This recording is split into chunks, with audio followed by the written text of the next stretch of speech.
Bugungi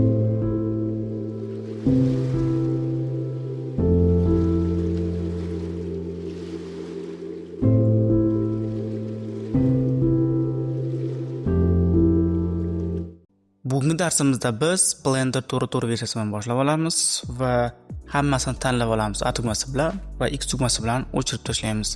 Bizga kerak bo'lgan obyektni qo'shish uchun Shift A tugmasini bosib va Mesh bo'limida UV sphere ni qo'shamiz.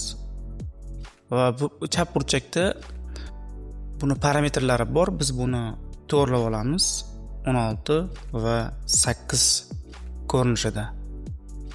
Shunday ekan, biz bunga ya'ni nodelar qo'shish uchun avvalo biz shading bo'limiga o'tib olamiz.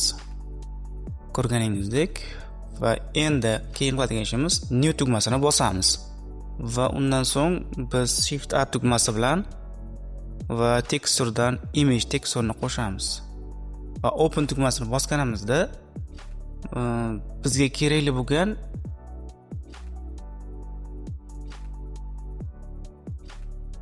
open tugmasini bosib, bizga kerakli bo'lgan rasmlarni tanlab olamiz. Masalan, ya'ni buni bosamiz va open image qilib tanlab olamiz. Va shundan so'ng colorni base colorga bog'lab olamiz. Va ko'rganingizdek, avtomatik jihatdan o'zi, ya'ni yer ko'rinishda chiqadi. Va shuningdek, biz buni ya'ni tekst olamiz va undan so'ng modifier qo'shamiz, ya'ni subdivision surface. Yuzasi tekst bo'lish uchun, ya'ni qirralari tekstroq bo'lish uchun.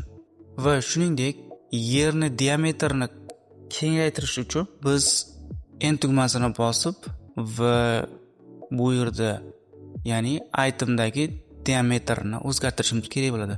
O'ng tugmani bosib va suramiz va yerning diametri 12742 kilometr hisoblanadi. Va biz buni bu ko'rinishda yozamiz. Va juda ham kattalashib ketadi. Shu sababli biz va view tugmasi, ya'ni view bo'limiga o'tgandan so'ng, ya'ni boshlanishini 10 qilib belgilaymiz va buni biroz kattalashtiramiz. Va ko'rganingizdek, o'z holatiga keladi. Yer shakli, ya'ni bu asosiy modellashtirish tayyor bo'ldi.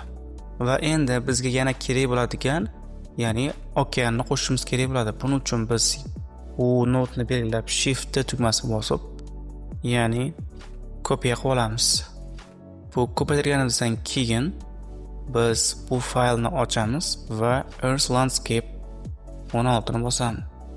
Land Ocean'ni biz colorni va roughnessga bog'laymiz. Ko'rganingizdek, surazi o'zgardi. Bu xuddi oyna kabi bo'lib qoldi. Endi buni biz bu render qismiga o'tamiz va Evidence Cycles ga va Exposing JPEG ga o'tkazib qo'yamiz. Shunday ekan, Shift A tugmasi bilan ya'ni quyosh qo'shamiz. Va unga o'tib tugmasini bosamiz. Va shunday ekan, Shift A tugmasi bilan Map Range qo'shamiz. Va biz buni minimumni 1 qilib belgilaymiz va maksimumni esa 0.1. Va ko'rganingizdek, ancha buni, ya'ni daryoning shakli ancha o'zgardi. Va bundan keyin biz ya'ni tog'larni qo'shishimiz kerak bo'ladi. Va undan oldin color space ni biz non color ga o'tkazib qo'yamiz. Va undan so'ng uni yana tanlab Shift tugmasi bilan ko'paytirib olamiz va faylni ochib, ya'ni topography keyin bir bosamiz. Va ko'rganingizdek, biz buni bog'lashimizdan oldin bog'lashimiz kerak bo'lgan obyektni tortib olamiz. Va shundan so'ng Shift A tugmasi bilan, ya'ni displacementni qo'shamiz. Va shunday ekan, colorni rangga bog'laymiz va displacementni bunga bog'laymiz. Va ko'rganingizdek, tog'larni joylashishi ko'rsatildi, lekin ko'rganingizdek biroz xatolik yuz beryapti. Ya'ni bu xatolikni to'g'rilashimiz uchun biz material propertiesga o'tgandan so'ng va tegdi sozlamalar bo'limida va surface'dagi, ya'ni buni displacement and bumpni tanlab qo'yamiz. Ko'rganingizdek xatolik juda ham ko'p paydo bo'ladi va buni to'g'rilashimiz uchun biz Ctrl A tugmasini bosib scale ni bosamiz va o'zi avtomatik jihatdan to'g'rilanadi. Va undan so'ng tog'larni ya'ni yirikroq hosil qilishimiz uchun bu scale ni biz ya'ni o'zgartirishimiz kerak. Masalan, 5 qilib tanlasak, oldingi nisbatan ancha o'zgardi va biz buni 0 qilib keltira olamiz, chunki burchaklardagini yo'qotish uchun bo'shliqlarni. Va bundan so'ng biz yerni duplikatsiya qilamiz. Shift tugmasini bosib surganingizdan so'ng hech qancha tugmasini bossangiz yana qaytadi. Va ko'rganingizdek va undan tashqari biz nom beramiz, ya'ni atmos. Va shunday ekan biz buni o'chirib tashlaymiz va new bosib principalni ham o'chirib tashlaymiz va shift A tugmasi bilan va volume scatter-ni qo'shamiz. Buni volumega bog'laymiz. Bundan tashqari biz buni diametrini biroz ko'taramiz, chunki yerga nisbatan buni diametri biroz yuqoriroq bo'ladi. Va shunday ekan biz buni rangini biroz ko'k rang ko'rinishga keltiramiz. Va ko'rinadi, mana biroz ko'rinadigan darajada bo'ldi va buni zichligini 0.05 kichikroq keltiramiz. Ko'rganingizdek, mana atmosferdagi yerni hosil qildi. Va ko'rganingizdek, bu yerda qani okean rangi juda ham ko'k rangda, tabiiy emas. Buni tabiiy ko'rinishga keltirishimiz uchun va bizga kerak bo'ladigan ya'ni yer sferani tanlab olamiz va undan tashqari bu qismga yangi node qo'shamiz. Masalan, hue saturation in value ni tanlaymiz va bog'laganimizdan so'ng biz bu colorni va factga bog'lab va saturationni 0 ga keltirib olamiz. Va shunda oldingiga nisbatan ancha o'zgardi. Ya'ni oldin okeanimiz juda ham ko'k edi. Hozir esa bu yerda ya'ni tabiiy okean hosil bo'ladi. Mana ko'rishingiz mumkin. Mana o'chirib qo'ysak, mana. Va shunday ekan biz sahnani biroz to'g'rilab olishimiz kerak bo'ladi. Buning uchun biz o'zimizga kerakli bo'lgan mintaqani tanlab olsak bo'ladi. Masalan, men O'rta Osiyoda turadigan bo'lsam va asosiy qismni shu joyda deb olamiz. Bu yerda ham chiroyli Himolay tog'lari bor, shu bilan birga. Va undan tashqari Everest tog'larini ham ko'rishingiz mumkin. Biz bunga ya'ni kamera qo'shamiz. Shift A tugmasi bilan va kamera qo'shamiz. Va qo'shganimizdan so'ng bundan tashqari biz world settingsdan, ya'ni qora ko'rinishga keltirib olishimiz kerak bo'ladi. Ya'ni tabiiyroq ko'rinish uchun kamera qo'shganimizdan so'ng va Ctrl tugmasi bilan asosiy qismni tanlab olamiz va shunday ekan Ctrl Alt pad number 0 da bosamiz. Va ko'ringizdek, hozir chiqib ko'rinmadi. Va buni biz qo'lda to'g'rilab olsak bo'ladi. Ya'ni biz buni biroz orqaga, ya'ni oldinga surishimiz kerak bo'ladi. Mana shu holatda keltirib olamiz va shunisi yetadi deb o'ylayman.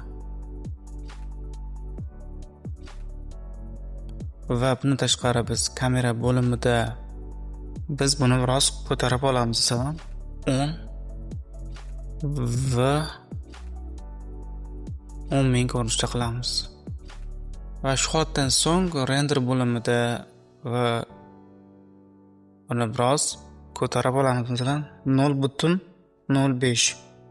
Yani render qilayotganda aniqroq obyekt ko'rinish uchun maqsad shu.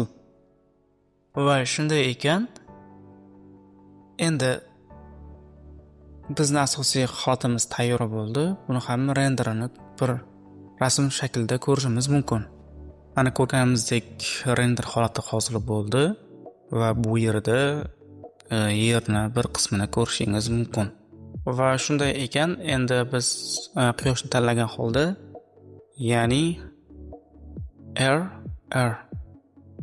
ya'ni quyoshni ko'rinishini biroz o'zgartirishimiz kerak bo'ladi. Ya'ni biz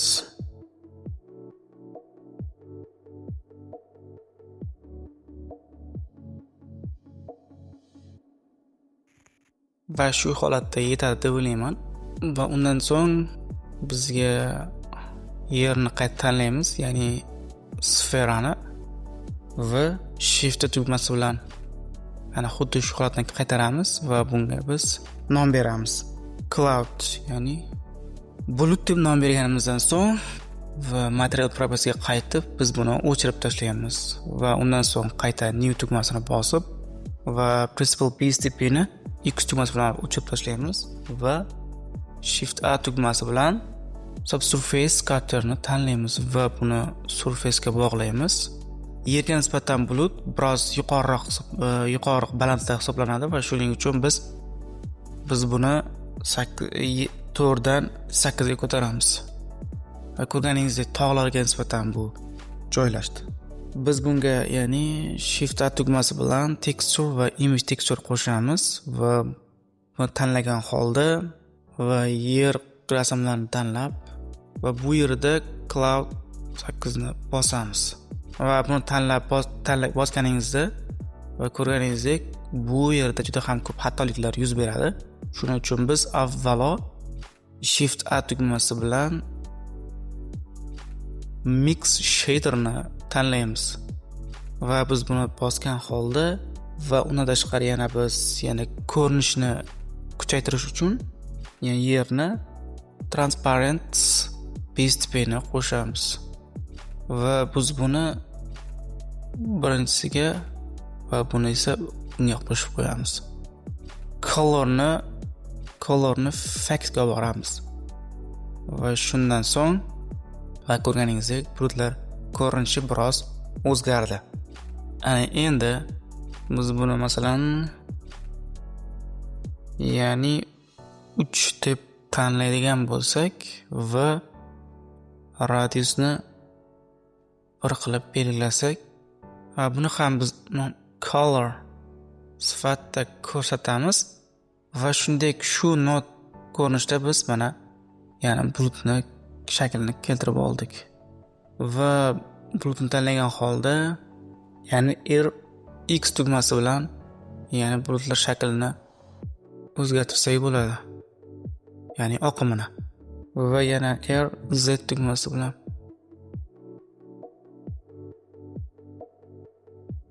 biroz orqaga qaytamiz. Va shu holat ham yetadi. Ochiqroq va endi biz layout ga qaytamiz va undan so'ng buni ham biroz to'g'rilab olishimiz kerak bo'ladi.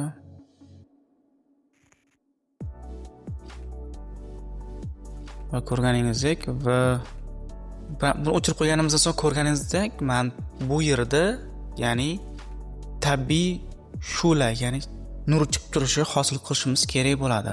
Va bu yerda ham sizlarga rasm sifatida ko'rsatishim mumkin.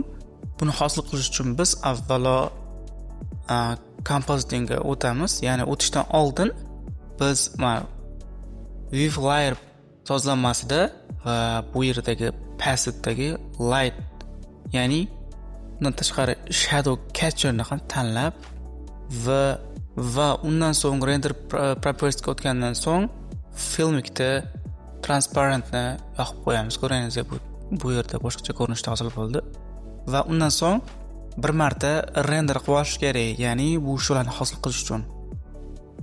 Mana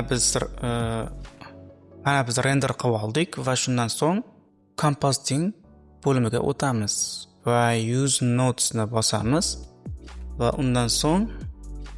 bundan so'ng renderni tanlagan holda va Ctrl Shift tugmasi va sichqonchani chap tugmasini bosamiz va ko'rganingizdek orqa tarafda fon hosil bo'ladi.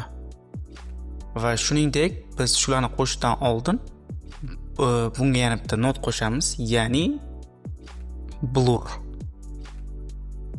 Va buni bunga bog'laymiz. Bog'laganimizdan so'ng fast Gaussian deb tanlaymiz va relative va y tugmasini bosib, ya'ni ikkalasini ham tanlab 1.5% ni tanlaymiz. Va shunday ekan Shift A tugmasi bilan va alpha over ni tanlaymiz. Va biz buni pastga tushirib qo'yamiz va bunga bog'laymiz. Va ko'rganingizdek bog'laganimizda mana ko'rganingizdek, ya'ni yerni bu tarafida shular hosil bo'ldi. Va endi buni rangini o'zgartirishimiz uchun Shift A tugmasi bilan ya'ni color rampni qo'shamiz va buni bu qismga bog'laymiz. Bu qismga bog'laganimizdan so'ng ya'ni bu burchakda oqni tanlaymiz va rangini biroz o'zgartiramiz. Va yana bitta qo'shganimizdan so'ng buni rangini va joylashishini biroz o'zgartirsak yetadi. Va ko'rganingizdek, ya'ni yer bilan qorong'ulikni orasida chegara hosil bo'ldi. Va shu holatda ya'ni shular qo'shishingiz mumkin. Endi keyin qiladigan ishimiz bizni bu yerda ya'ni kameradan chiqib ko'rishingiz mumkin. Yana bu yoq qora ko'rinishda, ya'ni quyosh tegmagan tomoni shaharlar svet yonib turishi kerak bo'ladi va bu tomoni esa svet yonmagan holatini qilishimiz kerak bo'ladi. Buning uchun biz avvalo shading bo'limiga o'tamiz va shuningdek buni ham reading ko'rinishda keltirib olamiz. Kameradan chiqib va shunday ekan biz ya'ni Shift A tugmasi bilan yangi ya'ni image texture yaratib olamiz. Va bularni biz ya'ni kichikroq keltirib olamiz va undan so'ng open va yer rasmlari va shu yerda va Earth Night yana kattaroq o'lchamdagini tanlab olamiz va open image va undan so'ng emission bo'limida biz colorimizni strengthga bog'laymiz. Va ko'rganingizdek ya'ni quyosh tegmaydigan qismlarni yorityapti va shu bilan birga yorug', ya'ni quyosh tegadigan qismlarni ham birgalikda yorug'lik hosil qilyapti. Buni biz ya'ni o'zgartirishimiz kerak bo'ladi. Bundan oldin biz Shift A tugmasi bilan ya'ni black body ga qo'shishimiz kerak bo'ladi va uni biz color ga bog'laymiz va bu ko'rganingizdek sariq, ya'ni bu asosan rangni o'zgartirishga asoslanadi va buni 3500 qilib belgilasak va xuddi shahardagi yorug'lik sifatida ko'rsatadi. Va undan tashqari biz Shift A tugmasi bilan ya'ni texture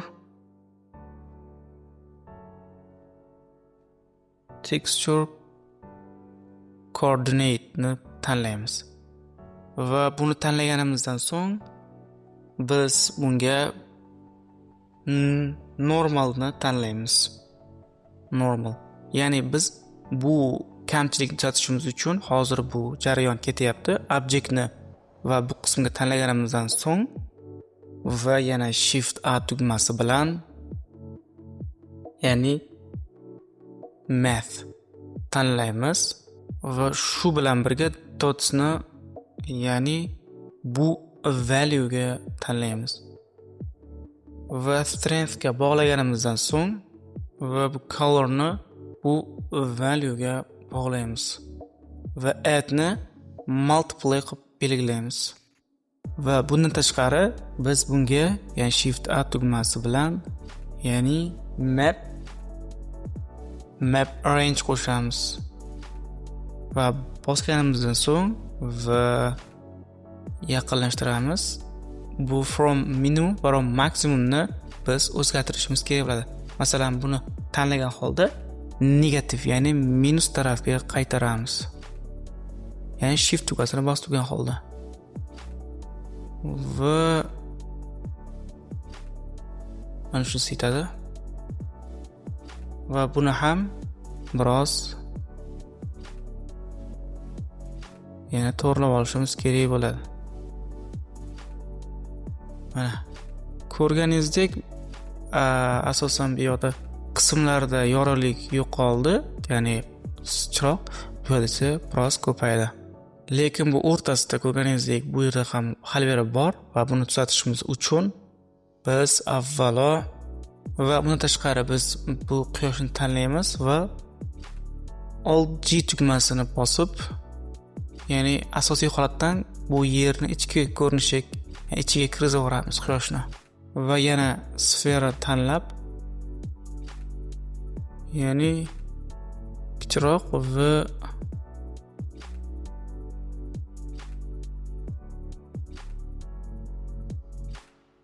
shu holatda meni fikrim bo'yicha yetadi.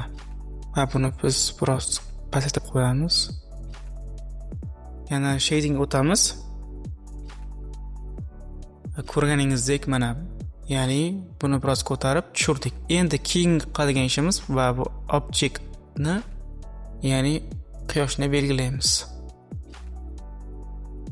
Va shu bilan birga mana va kichikroq. Mana ko'rganingizdek, quyosh tegmagan qismi, ya'ni svet yongandek yorug' turibdi. Va yorug'ligi esa, ya'ni quyosh tekkan qismi esa bu xususiyat yo'q. Buni biz natijasida yana bir borda ko'rishimiz mumkin.